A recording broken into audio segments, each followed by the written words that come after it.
વડોદરા શહેરમાં આવેલા તરસાલી ભાઈલાલ પાર્ક સોસાયટીમાં લૂંટના ઈરાદે વૃદ્ધાની હત્યા. પોલીસ કમિશનર સહિત ઉચ્ચ પોલીસ અધિકારી ઘટના સ્થળે પહોંચ્યા. એફએસએલની ટીમ પણ ઘટના સ્થળ પર પહોંચી હતી. વીજ સપ્લાય બંધ કરી ઘટનાને અંજામ આપવામાં આવ્યો. મૃતકના પરિવારજનોએ બળાપો ઠાલવ્યો. જોકે ઘટનાના પગલે પોલીસના નાઇટ પેટ્રોલિંગના ધજાગરા ઉડતા નજરે પડ્યા. पेट्रोलिंग વધારવાની લોકોએ માંગ કરી છે. क्या हुआ मालूम नहीं है। सुबह में 4 बजे लाइट चला गया था। बाहर देखने के लिए मिसेज गई। उस टाइम पे उसके ऊपर अटैक किया किसी ने, मेरे को पता नहीं। मैंने जब देखा तो उधर लेटी हुई थी जो सामने आपके गेट है ना, बस उनके शरीर से कान से बुंदा है, बुंदा बोलते हैं ना, कान का टॉप्स और चेन। મકરપુરા પોલીસ સ્ટેશન વિસ્તારમાં આજે વહેલી સવારે એક રોબરી વિથ મર્ડરની કિસ્સા રિપોર્ટ થયું છે. આ બાબતે પોલીસને જાણ થતાં સ્થાનિક પોલીસ ટીમ ને આપણા ક્રાઇમ બ્રાન્ચના અધિકારીઓની ટીમ સ્થળ ઉપર પહોંચી ગઈ હતી.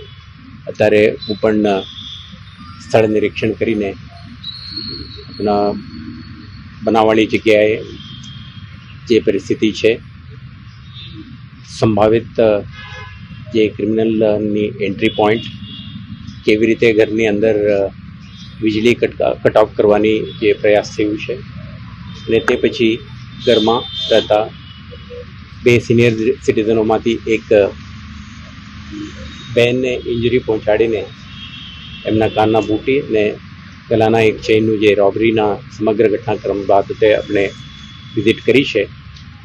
આ ઘટના અંગે ફોરેન્સિક સાયન્સ ટીમ, પોલીસ, સ્થાનિક પોલીસના ટીમો, crime branch, prevention of crime બ્રાન્ચના ચુનંદા અધિકારીઓના ટીમ ઘટનાના જે વિગત, દેખાતું મોડસ ઓપરેન્ડી, અગાઉ આ વિસ્તારમાં બનેલા આ પ્રકારના બનાવોના ઐતિહાસિક ઘટનાઓ અને તેમાં સંડોવાયેલ ક્રિમિનલો, આ બધા વિગતોને ધ્યાને રહી આપણે એક વિસ્તૃત તપાસ હાથ ધરી છે. અને આ ગુનાને શોધી આરોપીઓને આઈડેન્ટિફાઈ કરી એમના સુધી પહોંચીને એમને કાર્યવાહી કરવા માટે વડોદરા શહેર પોલીસ તરફથી જુદા જુદા ટીમો ટેકનિકલ, ફોરેન્સિક અને અન્ય ભૌતિક પુરાવાના આધારે આપણે મહેનત કરશે. અને જે રીતે ગુનાના તપાસમાં પ્રગતિ થાય આપણા માધ્યમથી પણ હું આપણે જાણ કરીશું. મને વિશ્વાસ છે આ ગુના શોધવામાં વડોદરા શહેર પોલીસને સફળતા મળશે અને આવા બનાવો બનતા અટકાવવા માટે આપણે કાર્યરત રહીશું.